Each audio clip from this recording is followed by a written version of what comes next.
Maligayang pagbabalik sa Rai Movie Recaps.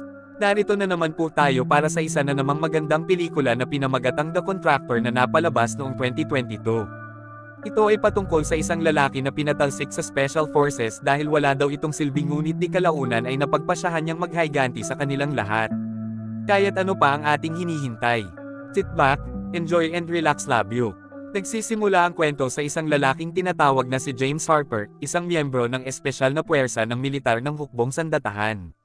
Masaya si James kasama ang kanyang asawang si Brian Harper at may isang anak na 8 taong gulang na ngayon na labis niyang iniibig. Kamakailan lang, si James ay nagre-rehabilitate at nagpapagaling mula sa paggamot sa kanyang tuhod na labis na nasaktan noong siya'y lumalaban sa Afghanistan. Ilang araw makalipas, tinawagan si James ng mga lider ng militar upang malaman na siya'y ipinabubukas na ng may konsiderasyon sa medikal na kadahilan ng hindi na siya maglilingkod. Hindi lang iyon, hindi rin siya makakatanggap ng anumang bayad sa ilalim ng preteksto na ang lahat ng pera ay ginamit na para sa kanyang medikal na pagpapagamot, ang perang kanyang ginugol sa mga nakaraang pagpapagamot. Pinagtiyagaan ni James na tigilan ang serbisyo, ngunit hindi siya makagawa ng marami para mapanatili ang trabaho. Pagkatapos umuwi si James, sinabi niya sa kanyang asawa na nawalan siya ng trabaho at wala siyang natanggap na separation pay. Siya'y naguguluhan dahil wala siyang sapat na pera sa ipon para sa mga gastos ng mga susunod na buwan, kahit na marami silang mga utang na dapat bayaran. Subalit sinisikap ni Brian na kumbansihin siya na magiging maayos ang lahat at magtutulungan silang hanapin ang solusyon upang magkaroon ng kapanatagan ang kanyang loob. Nang gabing iyon, habang si James ay nagre-repair ng bubong ng bahay, sinabi sa kanya ni Brian na ang kanyang pinakamatalik na kaibigan na si Mason, ay namatay dahil sa kanyang sariling kamay. Si Mason, na ilang buwan nang nawalan ng trabaho bago si James, ay isa sa pinakamalapit na kaibigan ni James sa unit ng militar. Lubos na nag-alala si Brian at natatakot na baka gawin ni James ang parehong bagay, ngunit agad siyang niyakap nito at pinatunayan na hindi niya iiwan ang kanyang pamilya, lalo na sa mga panahong tulad nito na mahirap. Kinabukasan, nang dumalo si James sa burol ni Mason, nilapitan siya ng isang lalaki na nagngangalang Mike. Takabaturan ni James, si Mike ay dating pinuno niya sa espesyal na puwersang militar, ngunit umalis ito sa hukbong militar matapos siyang paalisan sa parehong dahilan kay James. Ngunit inanyayahan ni Mike si James na sumama sa kanilang pamilya para sa hapunan dahil magkasundo pa rin sila. Bukod dito, matagal na rin silang hindi nagkikita simula nang lumipat si Mike sa bagong lugar. Dumalaw si James sa tahanan ni Mike sa gabi para sa hapunan at upang makinig sa mga kwento tungkol sa kanilang buhay. Pagkatapos ng hapunan, nanood sina Mike at James ng isang laro ng football habang nag-uusap. Tinabi ni Mike sa kanilang usapan na nagtatrabaho siya para sa isang pribadong kumpanya na may mas mataas na kita. Sa marinig ito, humiling si James ng tulong kay Mike upang payagan siyang sumali sa kumpanya dahil sa kasalukuyan, wala pang bagong trabaho si James. Bukod dito, sa mga nakaraang araw, kinailangang bayaran niya agad ang mga bills at iba pang gastusin sa bahay. Kinabukasan, dinala ni Mike si James sa boss ng organisasyon kung saan siya nagtatrabaho, na ang pangalan ay Rusty. Pinalaan ni Rusty si James bago siya tanggapin na karamihan sa mga misyon para sa posisyong ito ay labis na mapanganib at maaaring magdulot ng kamatayan. Sa kanyang kasalukuyang kalagayan sa pera, wala nang ibang pagpipilian si James kundi tanggapin ang trabaho at yakapin ang lahat ng posibleng panganib. Si Rusty, katulad ni James, ay isang miyembro ng militar sa isang punto ngunit pumili na lamang na mag-quit at magtayo ng kanyang sariling negosyo, ayon sa kanilang usapan. Hindi na kinakailangan mag-alala si James tungkol sa pagkakadetain habang isinasagawa ang misyon, dagdag pa niya dahil ang gobyerno ay nag-aproba at mismong sumusuporta sa lahat ng misyon na isinasagawa ng kanyang kumpanya. Pinag-utos ni Rusty kay James ang kanyang unang tungkulin ng opisyal na sumali sa kanilang koponan, pumunta sa Berlin ng ilang linggo at mag-observe ng isang tao. Napilitang sumang-ayon si Brian nang sabihin ni James sa kanya na nakahanap siya ng bagong trabaho na maganda ang bayad ngunit kailangan niyang magbiyahe sa ibang bansa ng halos 2 linggo pagkatapos ng kanyang pag-uwi. Kinabukasan, sumakay si James ng eroplano papuntang Berlin at nag-check-in sa isang hotel na inayos ni Mike. Makalipas ang maikling panahon matapos mag-check-in, pumasok sa kwarto ni James ang isang babae na may pangalang Katia at itinuring ang sarili bilang isa sa mga tauhan ni Rusty. Doon, iniutos niya kay James na magbantay sa isang siyentipikong biyolohista na nagngangalang Salim, na kilala na nakikipagtulungan sa mga teroristang organisasyon upang mag-develop ng biyolohikal na armas. Sa gabi, matapos ihanda ang lahat ng kagamitan na kinakailangan, agad na pumunta si James upang gawin ang kanyang unang misyon. Isinadokumento niya ang lahat ng mga aktibidads ni Salim sa kanyang tahanan at sa laboratorio kung saan isinasagawa ni Salim ang kanyang pananaliksik. Pagkatapos subaybayan ang kilos ni Salim at kolektahin ang lahat ng kinakailangang impormasyon sa loob ng ilang araw, natanggap ni James ang isang mensahe mula kay Katia na pumunta sa kanilang base. Pagdating sa himpilan, nakipagtagpo si James kay Mike, Katia, at isa sa kanilang mga kasamahan na nagngangalang Bobby. Idinagdag ni Mike na si Salim ay nagtatrabaho sa isang napakapanganib na biolohikal na armas na plano niyang ibenta sa mga malalaking teroristang organisasyon. Ang kanilang misyon ay patayin si Salim at nakawin ang lahat ng kanyang mga datos ng pananaliksik tungkol sa biolohikal na armas mula sa laboratorio. Gayunpaman, mayroong sistema ng seguridad ang laboratorio na konektado sa kalapit na istasyon ng pulisya, kaya't kinailangang mag-ingat sila. Bilang backup plano sakaling makaladkad sila ng pulisya sa Berlin, maaari silang tumakbo papunta sa gubat at sa pamamagitan ng mga ilog at mga tunnel. Sa gabi na iyon, hinanda nila ang lahat ng kagamitan at armas na kinakailangan bago sila tuluyang umalis patungo sa kanilang destinasyon. Dumating sa lugar si James at ang kanyang grupo, at agad silang nag-umpisa na magtago at alisin ang mga gwardya isa-isa upang makapasok sa gusali ng laboratorio.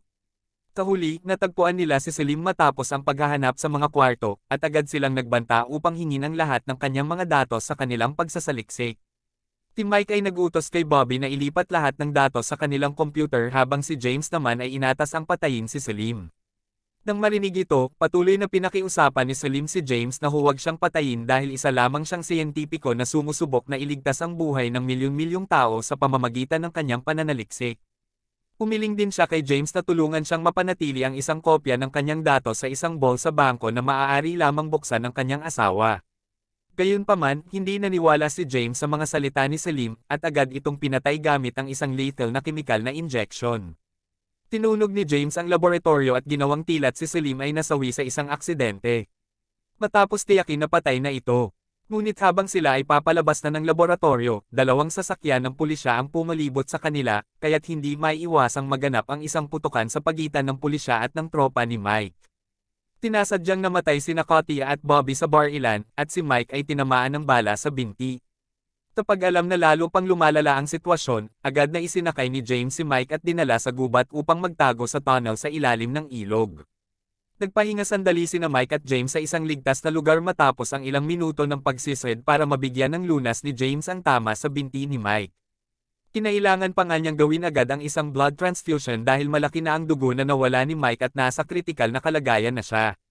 Pagkatapos magpondo, plano nilang bumalik ng base agad, ngunit biglang sumakit ang tuhod ni James ng husto hanggang sa hindi na siya makatayo. Tinabihan niya si Mike na magpatuloy at ipasa kay Rusty ang mga natuklasan sa kanilang pananaliksik, at susundan na lang siya pagaling na ang kanyang binti. Sa ngalan ng tagumpay ng kanilang misyon, wala nang ibang pagpipilian si Mike kundi ang iwanan si James at pumunta muna kay Rusty upang ibigay ang datos. Bago siya umalis, iniutos ni Mike kay James na pumunta sa isang hotel na tinatawag na Selvina at maghintay doon hanggang siya ay bumalik para sunduin ito. Makalipas ang ilang oras, nang magkaayos na ang kanyang tuhod, pumunta si James sa Selvina Hotel ayon sa naunang instruksyon ni Mike. Sa loob ng kwarto, nakita ni James ang isang pasaporte na ibinigay ni Mike ng maaga at isang mensahe na nagsasabing darating siya sa loob ng 6 na oras. Ngunit wala pa ring anino ni Mike matapos ang mahabang paghihintay, at nadama ni James na may hindi tama, kaya't nagdesisyon siyang mag-check out mula sa hotel. Nang tawagan ni James si Rusty upang magtanong tungkol sa kinaroroonan ni Mike, ipinaalam sa kanya ni Rusty na kumalat na ang balita tungkol sa kanilang layunin at ngayon ay iniimbestigahan na sila ng pulisya. Ipinahayag niya na nang hindi dumating si Mike para i-submit ang mga research data, iniisip niya na baka pumanaw si Mike habang papunta rito. Pagkatapos ay inutusan ni Rusty si James na sabihin sa kanya ang kanyang lokasyon para magpadala ng mga tao upang sunduin siya. Ngunit matapos makita ang mga taong ipinadala ni Rusty, may masamang pakiramdam si James at desisyonang hindi sumama sa mga tao ni Rusty dahil sa palagay niya, si Rusty ang pumatay kay Mike. At nagtama ang kanyang hinala. Maikli pagkatapos na umikot si James sa ibang direksyon, galit na ipinag-utos ni Rusty ang kanyang mga tauhan na arestuhin at patayin si James. Matapos marinig ang ilang putok ng baril, tumakbo si James upang iligtas ang sarili mula sa mga tauhan ni Rusty. Nakagawian niyang makatakas sa ilalim ng tulay matapos ang isang masalimuot na habulan at pinatay ang dalawang tauhan ni Rusty. Bago mamatay ang isa sa mga lalaki, may oras pa si James na tanungin kung sino ang nagpadala sa kanila at natuklasan niyang si Rusty ang nag-utos na patayin siya pagkatapos siyang kunin. Ginamit ni James ang cellphone ng lalaki upang ipadala kay Rusty ang maikling mensahe na nagpapakita sa kanya na iniisip ng lalaki ay patay na. Matapos ang mahabang at nakakapagod na biyahe, nagpahinga si James sa ilalim ng lupa habang iniisip ang susunod niyang plano. Sa sandaling iyon, bigla niyang naalala ang mga salita ni Salim na may kalmadong, ang kopya ng mga datos ng pananaliksik na itinago niya sa ball ng bangko. Kinabukasan, pumunta si James sa bahay ni Salim at hiningi kay Salim ang asawa nito na kunin ang isang kopya ng datos ng pananaliksik sa bangko. Sa simula, tumanggi ang asawa ni Salim sa hiling ni James, ngunit matapos nitong bantaan na saktan ang kanyang anak, wala siyang magagawa kundi sundan ang utos nito. Pumunta sila upang kunin ang datos mula sa ball ng bangko, at saka ibinigay ng asawa ni Salim ang datos kay James. Pagkatapos nito, agad na tiningnan ni James kung anong pag-aaral ang isinagawa ni Salim gamit ang mga datos na nakuha. Matapos buksan ang datos, tila nagulat siya na si Salim ay isang simpleng siyentipiko lamang. Ang huli ay gumagawa ng isang formula ng bakuna upang labanan ang isang mabagsik na sakit na kumakalat sa buong mundo. Nais niyang ipamahagi ang bakuna ng libre sa lahat ng nangangailangan, ngunit may ilang grupo na balak nakawin ang formula ng bakuna upang pagkakitaan at para sa kanilang pansariling kapakinabangan. Dahil dito, nagdesisyon si James na gamitin ang passport na ibinigay sa kanya ni Mike noon para bumalik sa Estados Unidos. Pagdating ni James sa Amerika, nagpunta siya sa tirahan ni Mike para ipaalam sa byuda ni Mike na ang kanyang asawa ay pumanaw na. Ngunit sa hindi inaasahang pangyayari, lumabas na buhay pa pala si Mike na nagpapaisip kay James na maaaring nagkasabuatan sila ni Rusty upang patayin siya.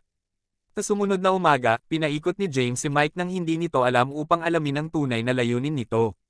Ngunit tila'y napagtanto ito ni Mike, kaya't kaagad niyang inatake ang mga taong sunod-sunod sa kanya buong araw. Nang malaman niyang si James ang isa sa mga sumusunod sa kanya, nagulat si Mike dahil natanggap niya ang balita mula kay Rusty na namatay si James sa isang nakaraang misyon. Kaya't hindi sinalo ni Mike siya sa hotel tulad ng ipinangako at nagpunta siya sa Amerika ng mag-isa. Hindi niya naisip ang ipagkanulo si James, kaya't ibig sabihin, si Rusty ang naglaro sa kanilang dalawa. Sa kabilang banda, halos patayin ni James si Mike na nagkasinungaling sa kanya tungkol sa pangunahing layunin ng misyon na ito at tungkol sa pagsasagawa ng pananaliksik ni Salim. Saka sinabi ni Mike kay James na huwag nang bumalik sa kanilang tahanan dahil magiging panganib ang kanyang pamilya kung malalaman ni Rusty na siya'y buhay pa. Nang marinig iyon, nagdesisyon si James na patayin si Rusty at ang kanyang mga tauhan dahil ito na lamang ang paraan para malutas ang lahat ng ito. Si Mike, na mayroong guilt sa nararamdaman kay James, ay nagnanais na tulungan siya sa pagsalakay sa lugar ni Rusty. Si Mike ay magpapanggap na gustong makipagkita kay Rusty ng gabing iyon, at si James ay sisire sa pamamagitan ng likod na pinto. Isa-isa nilang pinapatay ang lahat ng tauhan ni Rusty si James at Mike hanggang sa magkaroon ng marahas na palitan ng putok. Nagpalitan ng putok sina Rusty at Mike hanggang sa parehong sila'y mapatay pagkatapos na wala ng natirang tauhan si Rusty. Pagkatapos nito, lumapit si James kay Rusty, na noon ay malapit ng mamatay, at sinuntok ito sa ulo ng hindi nagsasalita. Pagkatapos ng kanilang plano, nagmadali si James na iligtas si Mike sa pamamagitan ng pagdala sa kanya sa ospital, ngunit dahil sa kanyang malubhang sugat, siya'y pumanaw habang nasa daan. Sa huli, bumalik si James sa kanyang tahanan upang muling magsama-sama ang kanyang pamilya kinabukasan pagkatapos sunugin si Mike at ang kanyang sasakyan upang mabura ang kanilang trail. Matapos muling magkasama ang kanyang pamilya, plano ni James na dalhin ang kanyang asawa at anak palabas ng Amerika at simulan ng bagong buhay. At dito na nga nagtatapos ang pelikula natin para sa araw na ito. Maraming salamat sa panunood.